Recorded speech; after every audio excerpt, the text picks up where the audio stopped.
Assalamualaikum warahmatullahi wabarakatuh.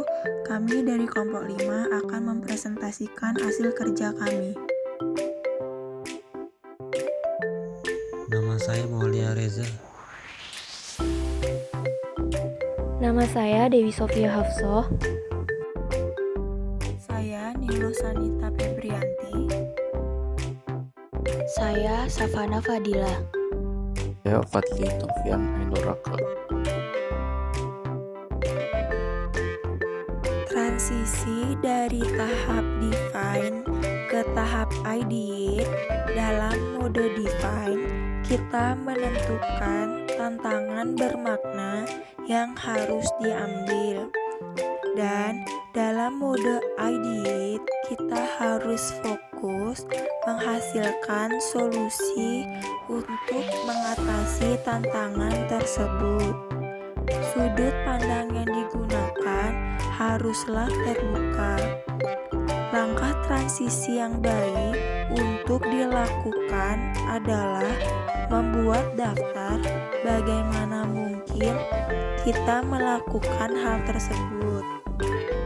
Brainstorming yaitu teknik kreativitas yang mengupayakan pencarian penyelesaian suatu masalah dengan mengumpulkan gagasan secara spontan dari anggota kelompok.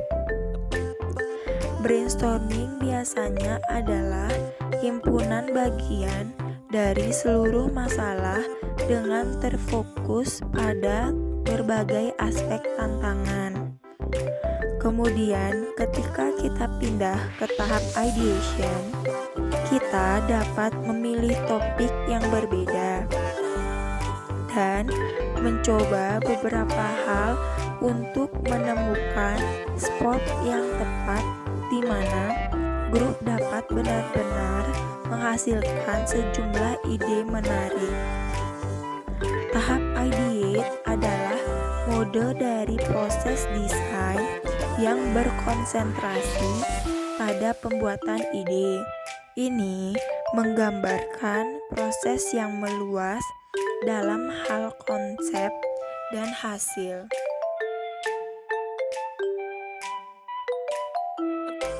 Ideate menyediakan bahan dan juga sumber material untuk membuat prototipe dan melakukan solusi inovatif untuk para pelanggan.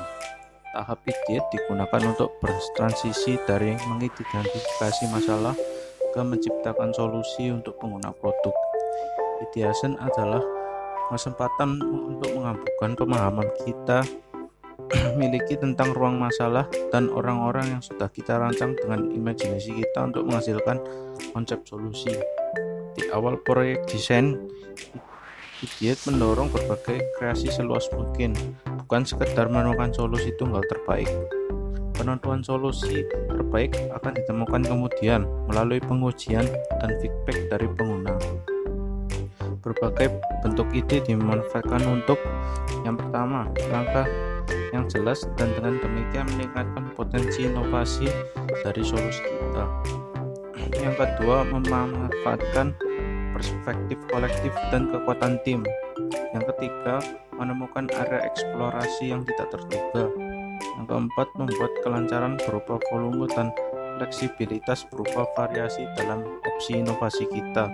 Yang kelima, dapatkan solusi yang jelas dari pikiran dan gerakan tim kita untuk melewatinya.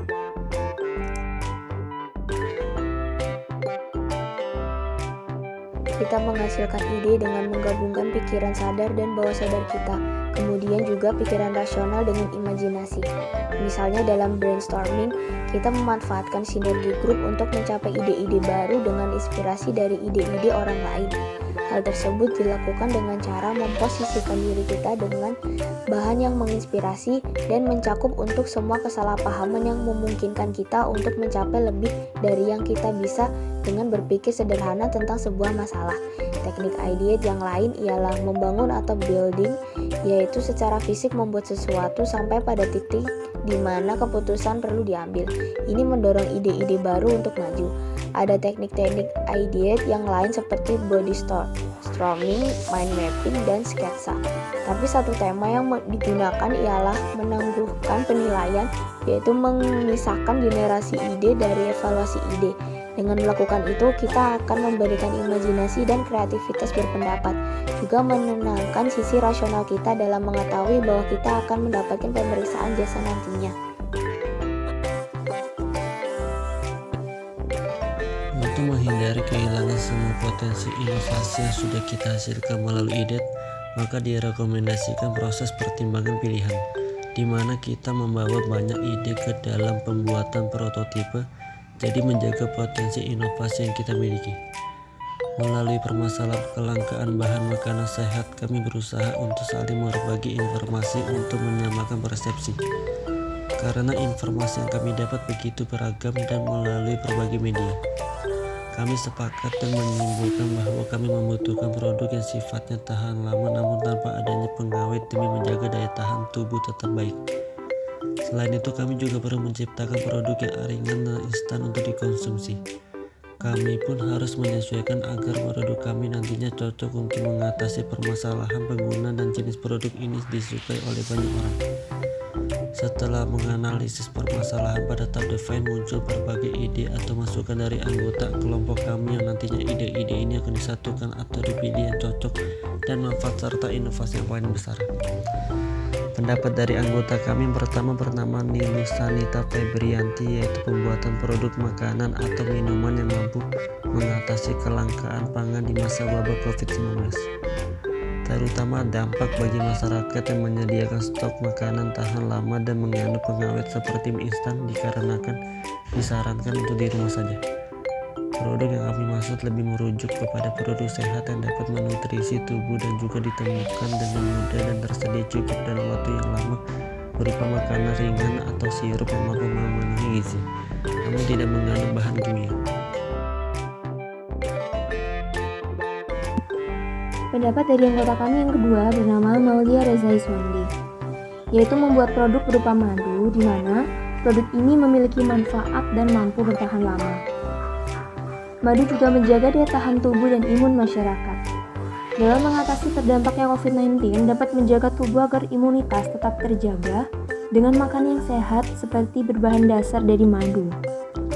Bisa dengan cara meminum jamu dengan tambahan madu, karena madu memiliki fungsi antivirus. Madu dapat diolah dengan berbagai cara sesuai dengan seleranya, sehingga setidaknya kelangkaan bahan makanan sehat masih bisa tercover oleh produk satu ini. Selanjutnya, pendapat yang ketiga dari Dewi Sofia Hassol, yaitu penyelesaian kelangkaan pangan ini berhubungan erat dengan pola hidup masyarakat yang tidak teratur, bahkan meskipun COVID-19 belum terjadi. Semua ini akibat masyarakat sering melewatkan waktu makan sehingga dibutuhkan produk makanan ataupun minuman yang mampu memenuhi gizi dan instan untuk dikonsumsi. Alasan yang sering adalah mereka tidak terbiasa mengkonsumsi makanan berat ketika pagi ataupun waktu sarapan. Sehingga, produk ini harus bersifat ringan untuk dikonsumsi, seperti bisa berupa kacang-kacangan yang dicampur dan terpilih sebagai jenis kacang yang enak, namun manfaatnya cukup besar, terutama bagi kesehatan lambung. Karena mereka yang sering melewatkan waktu makan biasanya memiliki masalah dengan lambung. Selanjutnya, pendapat yang keempat dari Savana Fadilah adalah produk yang akan kami ciptakan ini harus mampu mengatasi selera mereka yang berbeda-beda atau mereka yang tidak terbiasa mengkonsumsi produk seperti sirup, madu, dan kacang-kacangan. Sehingga dengan kreativitas yang kami punya, kami mendapatkan solusi berupa variasi rasa yang menarik untuk dilakukan agar masyarakat tertarik dan mau mencoba produk tersebut. Selanjutnya, pendapat terakhir dari Fadli Taufian ialah bahwa produk ini harus instan dengan memberi variasi atau pilihan kemasan yang sesuai dengan kebutuhan masyarakat.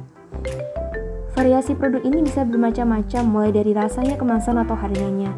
Namun perlu pertimbangan juga berapa banyak variasi yang akan dibuat agar tetap bisa fokus terhadap setiap produk yang dibuat. Dari berbagai ide tersebut, kami pun melakukan survei kepada pengguna untuk menentukan produk dan sketsanya secara terperinci yang akan dibahas di tahap berikutnya. Sekian itu dari kelompok kami, maaf jika terdapat kekurangan. Wassalamualaikum warahmatullahi wabarakatuh.